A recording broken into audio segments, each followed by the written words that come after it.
누가복음 13장 6절에서 9절 말씀입니다.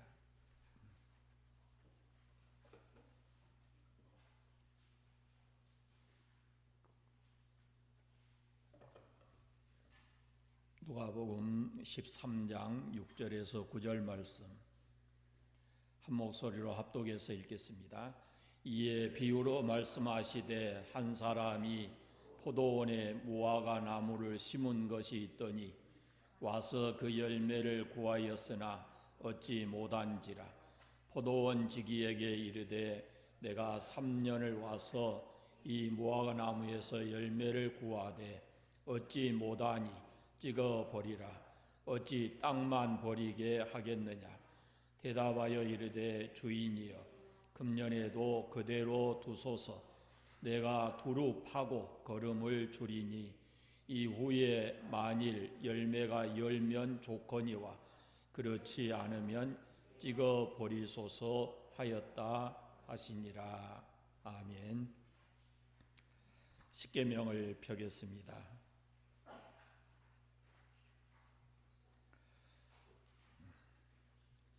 오늘 제9계명, 10계명 같이 하겠습니다. 제9는 내 이웃에 대하여 거짓 증거하지 말라. 제10은 내 이웃의 집을 탐내지 말라. 내 이웃의 아내나 그의 여종이나 그의 남종이나 그의 여종이나 그의 소나 그의 낙이나 무릇 내 이웃의 소유를 탐내지 말라. 아멘. 오늘 2020년 마지막 송년 주일입니다. 2020년을 우리는 코로나19와 싸우면서 여기까지 왔습니다. 여기까지 우리를 인도하신 하나님께 감사드리고 또 불편하셨겠지만 방역 수칙을 잘 지켜주신 성도들께도 감사를 드립니다. 오늘 이 송년주일에 예수님이 말씀하신 열매 없는 무화과 나무에 대한 비유를 살펴보겠습니다. 우리가 익히 잘 아는 대로 무화과 나무는 몇 가지 특징을 가지고 있습니다.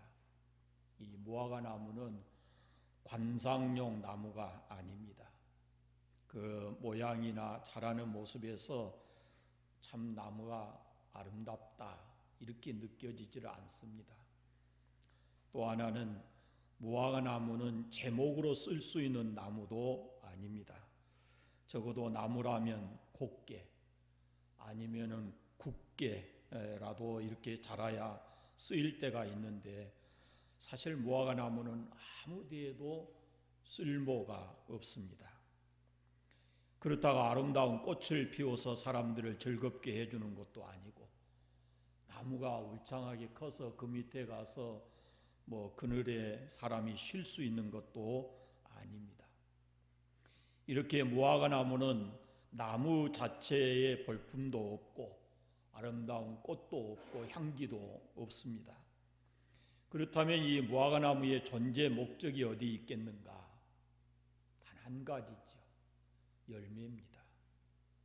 오직 열매를 위해서 존재하는 나무입니다. 여기서 우리가 알아야 할 것이 있는데 이 땅에 존재하는 모든 것에는 반드시 그 존재 목적이 있고 그 존재 목적이 그 존재의 가치를 결정을 합니다. 따라서 이 목적이 없는 것은 가치가 그만큼 없다 그렇게 말할 수 있습니다. 존재의 목적이 크고 귀하면 거기에 투자할 만한 가치가 있는 겁니다. 자녀들이 그렇습니다. 그래서 부모가 희생하고 수고해도 힘들지 않습니다. 이 자녀들이 너무도 귀한 존재들이기 때문에. 여기서 우리가 깨달아야 될 본문의 말씀에 중요한 진리가 있는데 그것은 무화과 나무를 심은 목적이 열매를 얻는 데 있다는 것입니다. 나무에 따라서 그 목적이 다 다릅니다. 어떤 나무는 관상수로, 어떤 나무는 제목으로, 어떤 나무는 꽃을 피워서 그 제목을 합니다. 그러나 무화과 나무는 말씀드린 대로 열매를 위해서 있는 나무입니다. 열매 맺는 것이 무화과 나무의 존재 목적이라는 겁니다. 하나님의 창조에는 목적 없는 존재가 없습니다. 다시 말씀드리면 이 세상에 존재하는 모든 것이 목적이 있다는 겁니다. 존재 목적이 있어요. 더욱이 하나님의 형상대로 지음을 받아서 인간으로 이 세상에 나라는 사람이 존재 목적이 없을 리가 없습니다. 그러므로 우리는 존재 분명한 목적 있는 삶을 살아야 됩니다. 우리 삶의 목적이 하나님을 영화롭게 하는 데 있습니다. 하나님을 영화롭게 하는 삶에는 나이가 필요하지 않습니다. 내가 살아있다는 것은 아직도 하나님이 나를 통해서 영광을 받으실 수 있다는 겁니다. 이제 늙어 할 일이 없다고 생각해서는 안 됩니다. 나이 들면 드는 그 상태로 할 수 있는 일이 있고 그것이 하나님께 영광을 돌려드리는 일인 것입니다.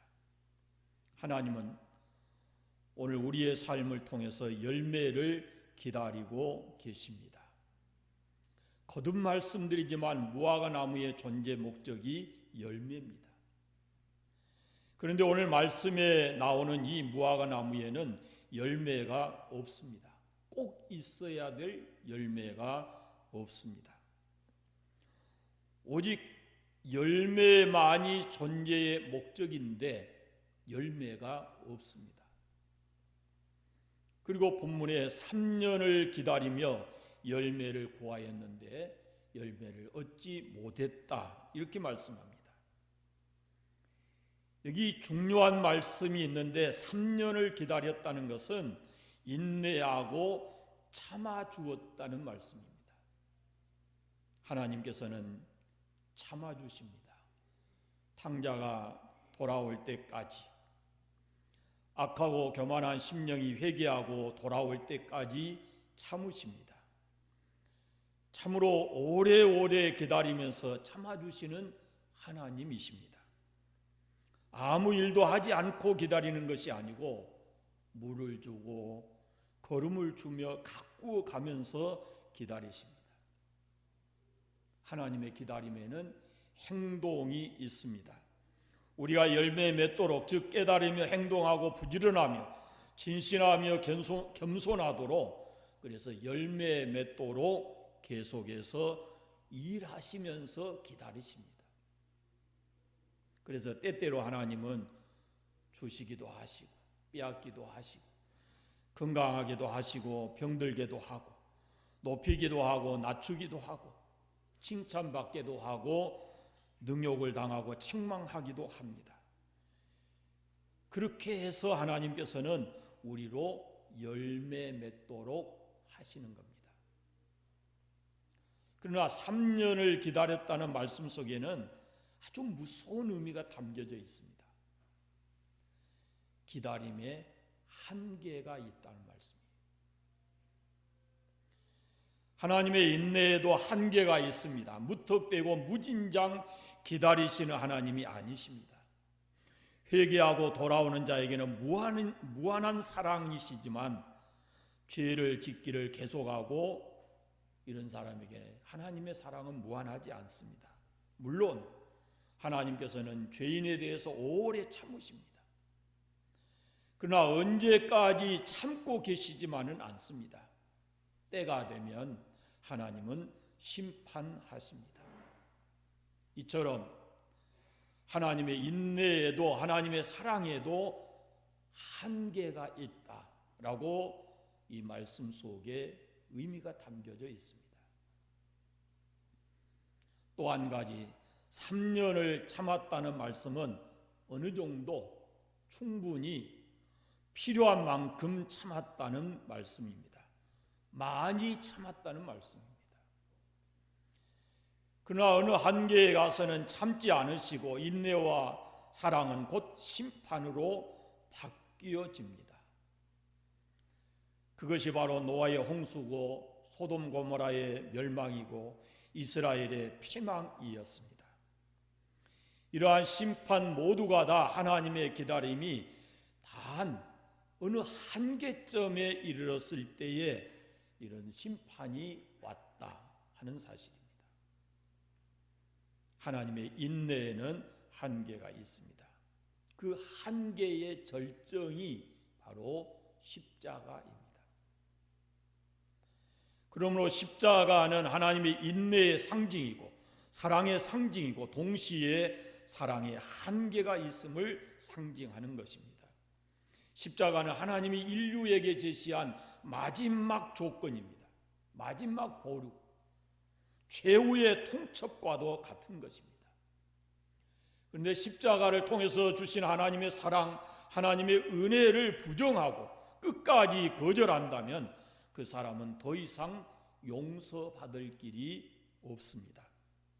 하나님의 사랑은 어느 선이 지나면 그것은 곧 심판으로 이어지게 됩니다. 그런 의미에서 예수 그리스도의 십자가는 최종의 복음이고 종말적 복음이라 그렇게 말할 수 있습니다. 오늘 본문에 주인이 이런 말을 합니다. 어찌 땅만 버리게 하겠느냐 그럽니다. 농부에게 있어서 땅은 정말로 중요합니다. 그런데 3년 동안 기다리고 왔는데 열매가 없습니다. 그러니 어찌하여 땅만 버리느냐, 왜 쓸데없이 계속 투자만 하고 있느냐 하고 말씀한 겁니다. 열매도 없는 것을 위해서 땅도 못 쓰고 거름도 버리고 수고도 헛되고 하는 이런 행동을 왜 무엇 때문에 계속하고 있느냐 하는 겁니다. 그래서 찍어버리라 그럽니다. 3년 동안 기다릴 만큼 기다리지 않았느냐 하는 겁니다. 그러므로 이제 더 이상 땅을 허비하지 말고 더 이상 은혜를 낭비하지 말고 그만 찍어버리라는 겁니다. 이것은 마침내 벌어진 심판입니다. 심판이 그래서 있습니다. 하나님의 은혜를 받고도 계속 곁길로 나가고 그 은혜를 소멸합니다. 이렇게 하나님의 참으심을 만홀히 여기고 하나님의 사랑을 거절하고 그러면은 그때 가서는 심판을 받을 수밖에 없습니다. 찍어버리라. 어찌 땅만 버리겠느냐. 이 무서운 심판 앞에 무화과 나무의 운명은 찍힐 수밖에 없었습니다. 바로 그 순간을 본문에 보면은 과원지기가 나타납니다. 그리고 그가 이렇게 말합니다. 주인이여 금년에도 그대로 두소서라고 간절하게 부탁합니다. 내가 두루 파고 거름을 주리니 라고 말합니다. 말씀드렸지만 이건 비유입니다. 여기서 말하는 무화과 나무는 이스라엘 가리키는 거고 그 과원지기는 바로 예수 그리스도를 말합니다. 하나님께서 이스라엘에게 원하시는 건 뭐냐? 열매입니다. 그런데 열매가 없으므로 이제는 찍힐 수밖에 없는 그런 운명에 처하게 되었습니다. 근데 본문을 여러분이 자세히 보시면 주인이 과원지기를 책망하지 않습니다. 얼른 생각하면 주인이 과원지기를 책망할 수도 있을 것 같은데 그런데 책망이 없어요. 아마도 주인은 이 과원지기를 잘 압니다. 그래서 충분히 3년 동안 어떻게 수고하고 애를 썼는지 주인이 익히 알고 있었다고 봅니다. 그러니까 책망하지 않고 이제 내가 너 수고도 알고 너 노력도 아는데 이제는 소망 없는 이 나무를 찍어버려라 라고 말씀을 하신 겁니다. 그런데 잘못이 없는 과원지기가 나타나서 자기가 책임지겠다는 겁니다. 아주 중요한 말씀인데, 주인이여 금년에도 그대로 두소서 내가 두루 파고 걸음을 줄이니 그럽니다. 여러분, 과원지기가 아니었다면 이 나무의 운명이 어떻게 되었겠어요? 주인의 말씀대로 찍히고 마는 것 아니겠어요? 그러면 과원지기, 나무에게 있어서 이 과원지기가 뭐냐면은 바로 복음이에요. 중보자의 중요한 역할입니다. 과원지기의 중보로 인해서 무화과나무가 생명을 보존하게 됐습니다. 주인은 찍어버리라 그러지만 과원지기는 1년만 더 참아주십시오. 내가 최선을 다해 보겠습니다. 이렇게 말씀하는 거예요. 하나님과 인간 사이의 중보자는 바로 예수 그리스도 한 분뿐이십니다. 그러나 우리가 알 것은 예수님을 구주로 믿는 사람에게도, 예수님을 구주로 믿는 우리에게도 중보의 사역이 있습니다. 누군가를 위해서 기도해야 됩니다. 우리는 항상 가능성을 보아야 됩니다. 내가 누군가를 위해서 기도하면 그 사람의 현재만 보지 말고 1년 후의 모습, 10년 후의 모습을 보면서 우리가 인내하면서 기도해야 합니다. 지금의 그 사람의 행위로는 능히 하나님께 버림받고 심판받을 수 있지만, 그러나 우리의 중보의 기도 때문에 심판의 때가 늦춰지고 그 사람이 나중에 하나님의 사람으로 바뀌게 되는 겁니다. 가원지기는 이 열매 없는 무화과 나무를 비관적으로 보지 않습니다. 3년 동안 애썼잖아요. 그런데도 비관적으로 보지 않습니다. 열매 맺을 수 있을 것이라고 하는 기대와 소망을 가지고 그 나무를 봅니다. 내가 뭘 잘못했을까? 그러면서 주인에게 자기가 책임지겠다고 하는 겁니다. 이것이 진정한 사랑이에요. 사랑이란 책임을 지는 겁니다. 주인은 나무를 책망합니다. 그러나 과원지기는 아닙니다. 내게도 잘못이 있을 것 같습니다. 그러면서 자기가 이 나무에 대해서 책임을 다하겠다는 겁니다. 사랑이란 책임을 같이 지는 겁니다. 가난한 사람의 책임도, 어리석은 사람의 책임도, 병든 사람의 책임도 같이 지면서 그 아픔과 상처를 함께 나누는 겁니다. 그 근본적인 책임을 같이 지는 것, 그것이 사랑입니다. 어쩌면은 내가 해야 될 일을 못해서 그런 거 아닌가, 나 때문일 거야, 그러면서 책임을 같이 지는 것, 그것이 바로 복음인 것입니다. 본문의 이 과원지기는 내가 잘못한 것 같다라는 의미의 말씀을 합니다. 주인이여, 금년만 참아주소서. 내가 두루 파고 걸음을 주고 한 번 더 노력해 보겠습니다 라는 이 말씀에는 자신이 대신 책임을 지겠다는 겁니다. 그는 나무에 대해서 아무 말도 하지 않습니다. 내가 열심히 노력했는데 본래 나무가 나쁘다, 이런 표현을 안 합니다. 두고 봐야 되겠다, 그렇게도 말하지 않습니다. 내가 1년을 더 최선을 다해서 수고하겠습니다, 그렇게 말합니다. 어떻게 보면은 나무에게 1년의 기회가 더 주어지는 것 같지만 사실상 과원지기에게 1년을 더 수고할 수 있는 기회가 주어지는 겁니다. 여기 아주 중요한 의미가 있다고 생각합니다. 이 과원지기가 받은 은혜 때문에 지켜져야 될 무화과 나무가 1년을 더 살게 된 것입니다. 이 과원지기가 대신 책임을 지게 됨으로써 무화과 나무는 살게 된 것입니다. 과원지기의 말에 내가 두루 파고 내가 걸음도 주고 내가 수고하겠습니다, 그렇게 말합니다. 두고 봅시다. 그게 아니에요. 어디까지나 내가 최선을 다해서 수고해 보겠습니다 라고 말하는 겁니다.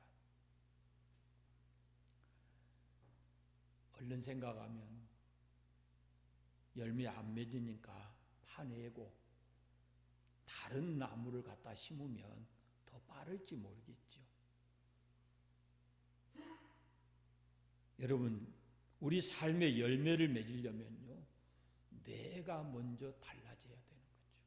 내 편에서 달라져야 됩니다. 나무를 파내고 다른 나무를 심자는 거 아니에요.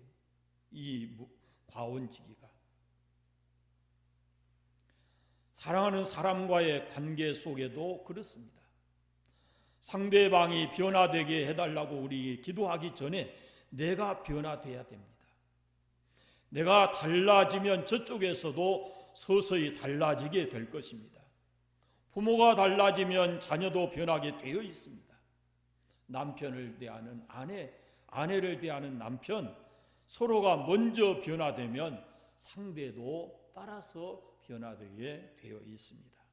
그것이 복음입니다. 내가 수고하고 내가 책임을 지겠다 하는 겁니다. 성경을 보면 1년 후의 결과를 우리가 알 수가 없어요. 그러나 여기 아주 중요한 메시지가 하나 있습니다. 무화과 나무에게 있어서 이 1년은 종말적 기회예요. 마지막 기회예요. 1년만 더 기다리셨다가 그때 가서도 열매가 없으면 찍어버리소서 그 말이거든요. 그러니까 참으로 이 1년은 무화과 나무가 긴장할 수밖에 없는 마지막 기회인 겁니다. 1년이라는 기간이 얼마나 소중한지 모릅니다. 사랑하는 여러분, 나에게는 얼마만의 시간이 남아 있을 것 같습니까? 내가 사랑하고 지금 기도하고 있는 사람들에게는 얼마의 시간이 남아 있을 것 같습니까? 저는 이렇게 이 본문을 보면서 1년 후의 그림을 저는 이렇게 그려봐요. 틀림없이 1년 후에는 열매가 맺었을 것이다. 이렇게 생각을 해요. 왜? 과원지기의 수고와 희생 때문에 열매 맺었을 거라고 생각합니다. 여러분, 누구를 위해서 기도합니까? 누구를 위해서 수고하고 희생합니까? 최선을 다하십시오. 여러분의 희생이 상대방의 마음을 뜨겁게 하고 다시 살아날 수 있게 만드는 기적을 일으킬지도 모릅니다. 본래 사람은 자기가 가지고 난 능력을 온전히 100% 발휘하고 살지를 못한답니다. 그러나 뜨거운 사랑을 느낄 때, 마음속에 감동이 주솟아 오를 때, 그럴 때는 자기가 가지고 있는 능력 밖의 능력을 낸다는 거예요. 책망하고 불안할 때는 이 사람이 순간적으로 거짓말도 하고, 그런데 칭찬을 하게 되고 사랑을 느끼게 되면은 창의력이 발동을 한답니다. 그래서 자기가 가지고 있는 모든 능력보다도 더 큰 능력을 발휘하게 된다는 겁니다. 그래서 이 과원지기처럼 우리는 누군가에게 이런 사랑을 느낄 수 있도록, 그 사랑에 감격할 수 있도록 그런 삶을 우리가 살아가야 된다 하는 말씀입니다. 그럼 가장 큰 사랑의 감격이 뭘까요? 우리가 이 땅에 살아가면서 수많은 감격을, 사랑의 감동, 느낌을 가질 수가 있는데, 우리가 이 땅에서 살아갈 수 있는 가장 큰 사랑의 감격은 죄인인 나를 위해서 이 땅에 오시고 자신의 생명을 죄를 대속하시기 위한 대속물로 내어주시고 십자가에서 피 흘리신 예수님의 그 사랑, 그것이 가장 크고 감동적인 사랑인 겁니다. 독생자 예수님을 십자가에 내주신 그 사랑, 그것은 말로 글로 다 표현할 수 없는 감동이죠. 사람이 그 사랑에 감동할 때, 그 사랑을 느낄 때 새 사람이 되고 그리고 삶의 변화가 오게 되는 것입니다. 우리 자신이 그 사랑을 받아야 되고 그 사랑의 감동 속에서 살아야 될 뿐만 아니라 이미 우리가 그 사랑을 경험했다면 그 사랑을 가지고 누군가를 향해서 그 사랑을 나눌 때 그들 또한 그 사랑을 느끼고 감동해서 새 사람이 되고 열매 맺는 사람이 될 줄로 믿습니다. 하나님의 아들 예수님의 죽으심으로 우리는 새 생명, 구원의 열매를 맺게 되었습니다. 지금 내가 누구를 위해서 희생하고 있는지, 새로운 열매 맺기 위해서 무엇을 하고 있는지 한번 돌아볼 필요가 있습니다. 자신을 돌아보면서, 살아온 이 한 해를 돌아보면서 주인이여 금년에도 그대로 두소서라고 구해야 될 것이고, 내 생명의 주인이시고 내 모든 삶의 주인이신 하나님께 우리 자신의 금년의 삶을 돌아보고 회개하면서 하나님 금년에도 그대로 두십시오 라고 우리가 기도하고, 또 누군가를 위해서 지금도 기도하고 있다면, 그런데도 아직 예수를 믿고 있지 않다면 그를 위해서도 자비하신 주님 금년에도 그대로 두십시오. 그리고 새해에는 제가 더 깊이 두루 파고 걸음을 주어서 열매 맺도록 하겠습니다 라고 기도해야 할 것입니다. 오늘 이 한 해를 마지막 마무리하면서 우리 가슴 속에 이 기도가 있기를 바랍니다. 자신을 향해서, 누군가를 향해서 주님 금년에도 그대로 두십시오. 제가 부족했습니다. 새해는 제가 더 깊이 하고 걸음도 주고 사랑도 베풀고 이렇게 살아가겠습니다 라는 다짐이 우리 속에 있기를 바라고, 그런 마음으로 이 한 해를 잘 마무리하시기를 바랍니다. 기도하겠습니다. 거룩하신 아버지 감사합니다. 오늘 우리가 예배자로 여기 있고 하나님을 예배하면서 살아갈 수 있도록 귀한 은혜 주셨으니 감사합니다. 특별히 금년에 힘들고 어려운 한 해를 보냈지만 시간마다 순간순간마다 하나님 우리를 도우신 줄 믿습니다. 우리를 지켜주셨음을 감사드립니다. 그러나 우리가 지나온 한 해를 돌아보면 주 앞에 마땅히 맺어드려야 될 열매를 맺지 못해서 참으로 마음 아프고 안타깝습니다. 주님, 우리의 고백을 들어주시옵소서. 금년에도 참아주소서, 금년에도 그대로 두소서라고 간절히 구합니다. 내년에는 더 힘써 노력하겠습니다. 더 열매 맺는 삶을 살아가겠습니다.